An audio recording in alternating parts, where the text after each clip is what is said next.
Assalamualaikum warahmatullahi wabarakatuh. Selamat pagi, selamat siang, dan selamat malam. Perkenalkan, saya Dina Sulistiana, NPM 1802102100051. Saya dari Program Studi Sastra Sunda, Fakultas Ilmu Budaya Universitas Padjadjaran. Di sini saya akan mempresentasikan salah satu naskah Sunda kuno, yaitu naskah Bujangga Manik, dengan tujuan untuk memenuhi salah satu tugas dari mata kuliah Bahasa dan Kebudayaan Sunda Kuno yang diampu oleh Bapak Dr. Undang Ahmad Darsa, M.Pum, Bapak Rahmat Sofyan, M.Pum, dan Bapak Aditya Pratama, M.Pum. Baik, saya akan langsung saja ke presentasinya. Sebelum menuju ke naskah Bujangga Manik, kita kenalan dulu apa itu naskah. Naskah Sunda kuno atau dalam bahasa Inggris disebut dengan manuskrip dan dalam bahasa Belanda disebut handscript. Menurut Eli Suryani, naskah adalah semua bahan tulisan tangan atau handscript dengan singkatan HS untuk tunggal dan HSS untuk jamak. Manuskrip dengan singkatan MS untuk tunggal, MSS untuk jamak. Dengan demikian, naskah merupakan benda konkret yang dapat dilihat atau dipegang. Kemudian, manuskrip adalah tulisan tangan asli yang berumur minimal 50 tahun dan mempunyai arti penting bagi peradaban, sejarah, kebudayaan, serta ilmu pengetahuan.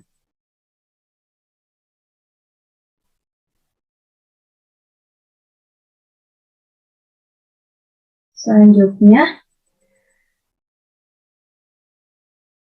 naskah Bujangga Manik adalah naskah Sunda yang ditulis pada abad ke-15 sampai ke-16 oleh seseorang yang berjuluk Bujangga Manik atau nama aslinya sendiri yaitu Jaya Pakuan, yang merupakan seorang pangeran dari kerajaan Sunda Pakuan Padjadjaran.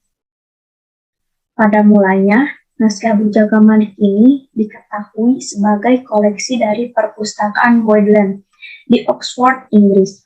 Perpustakaan tersebut menerima naskah dari seorang saudagar dari Newport yang bernama Andrew James. Diperkirakan bahwa naskah tersebut menjadi koleksi perpustakaan Bodleian sejak 1627 atau 1629.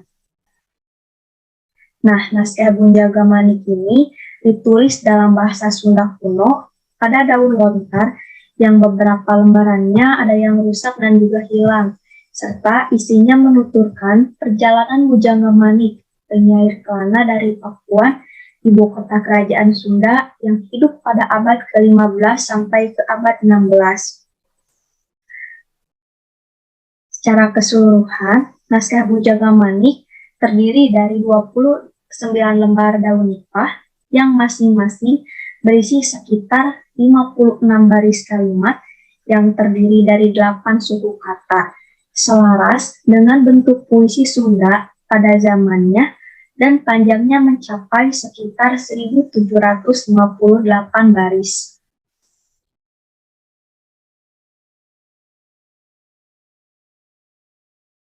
Selanjutnya yaitu mengenai isi dari naskah Sunda kuno Bujangga Manik. Naskah Bujangga Manik ini menceritakan mengenai seorang resi Hindu, yaitu Bujangga Manik atau juga Jaya Pakuan yang melakukan perjalanan jauh untuk mencari ilmu. Perjalanan Bujangga Manik itu sendiri berlangsung ke dalam 2 fase. Yang pertama, sang rahib berjalan kaki dari Pakuan hingga ke Jawa Timur melalui jalur utara. Lalu kembali lagi ke Pakuan dengan menumpang kapal yang bertolak dari Melaka. Perjalanan yang kedua, yaitu dia melakukan pengembaraan lagi dari Pakuan ke Jawa Timur lalu menyeberang kembali ke wilayah Bali dan kembali ke Pakuan melalui jalur selatan. Akhirnya, dia bertapa di sebuah gunung hingga wafatnya tiba.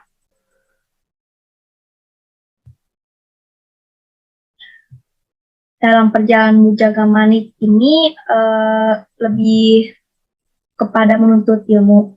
Naskah Bujangga-Manik ini memberi gambaran mengenai tradisi orang Sunda yang senang dalam menuntut ilmu, terutama saat Bujangga-Manik mencari ilmu agama sampai-sampai ia lupa bahwa dirinya adalah seorang pangeran dan memilih untuk bertapa.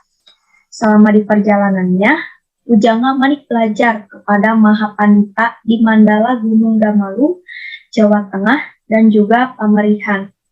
Bujangga-Manik pun sempat bertanya untuk beribadah dan mendalami ilmu agama di Mandala Balunggungan atau Belambangan di Jawa Timur selama lebih dari setahun.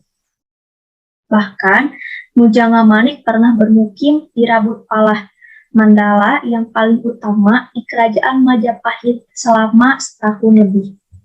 Di sana, ia mendalami ilmu agama dan mengkaji kitab Dharmaweya dan Pandawa Jaya. Untuk keperluan itu, ia perlu mempelajari dan bisa berbahasa Jawa. Selanjutnya masuk ke dalam unsur kebudayaan pada naskah Sunda kuno Bujangga-Manik. Yang pertama yaitu unsur kebudayaan dalam sistem religi. Dalam naskah Bujangga-Manik diceritakan dalam perjalanannya mengenai sistem religi yang dia anut, yaitu ajaran Hindu-Buddha. Dalam perjalanannya, ia sengaja mengunjungi tempat-tempat suci keagamaan yang bernuansa Hindu-Buddha di wilayah Jawa Tengah dan juga Jawa Timur, seperti pada naskah baris ke-170 yang berbunyi, Ayeuna cunduk di timur, ayeuna datang ke wetan, datangna ti Rabut Palah, anaking dedeg kanan, anaking papalayan.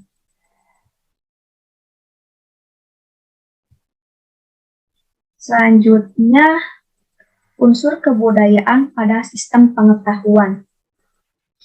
Pada naskah Bujangga-Manik, terdapat sistem pengetahuan yang bisa ditemui di dalamnya, seperti pada Bujangga-Manik pergi untuk kedua kalinya. Di sana digambarkan setelah berpesan kepada ibunya, Bujangga-Manik membawa kantong besar yang berisikan buku besar juga yang disatukan dengan naskah keagamaan, seperti pada naskah baris ke-650 yang berbunyi, Patempuk awak di angin, sanggeus nyaur sakitu, dicokot kampek karancang, dieusian apus ageng, dihurun dan siksa guru. Selanjutnya mengenai unsur kebudayaan pada sistem bahasa. Dalam naskah Bujangga-Manik ini menggunakan bahasa Sunda kuno. Namun di dalam naskah ini juga menyebutkan bahwa Bujangga-Manik menguasai bahasa Jawa karena ia sempat mengembara ke wilayah Jawa seperti pada bunyi baris ke-325 yang berbunyi, tepok-tepokeun di kobong, edek-edeken di rengkeng, leher bisa carak Jawa, weruh dina eusi tangtu, lapat ditata pustaka. Selanjutnya unsur kebudayaan pada kesenian.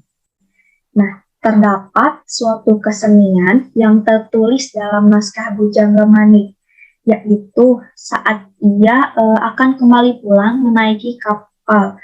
Saat kapal meninggalkan dermaga, digambarkan bahwa ada bunyi dari senapan, alat-alat musik yang dimainkan juga seperti goong, sambas, gendering, dan juga gendang, serta sejumlah lagu yang dinyanyikan oleh awak kapal, seperti pada naskah baris ke-95 dan juga baris ke-100 yang berbunyi, Tuluying mumpang balayar, bicil aing timuhara, masang wedil 7 kali, ing nagoong berang nagangsa, sayah nagendang sarunai.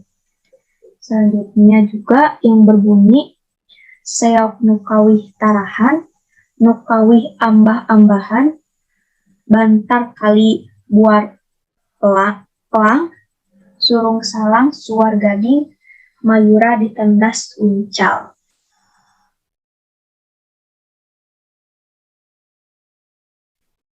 Nah, dalam keberadaan naskah Sunda kuno sebagai salah satu warisan kebudayaan, secara nyata memberikan bukti catatan mengenai kebudayaan kita di masa lalu. Naskah-naskah tersebut menjadi semacam potret zaman yang menjelaskan berbagai hal mengenai masa itu.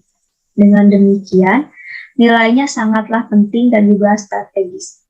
Oleh karena itu, kita memiliki peran dalam menjaga dan melestarikan budaya kita sendiri, serta tradisi Sunda seperti naskah-naskah yang ada. Sekian dari presentasi kali ini. Mohon maaf jika banyak kekurangan. Wabillahi taufiq wal hidayah. Wassalamualaikum warahmatullahi wabarakatuh.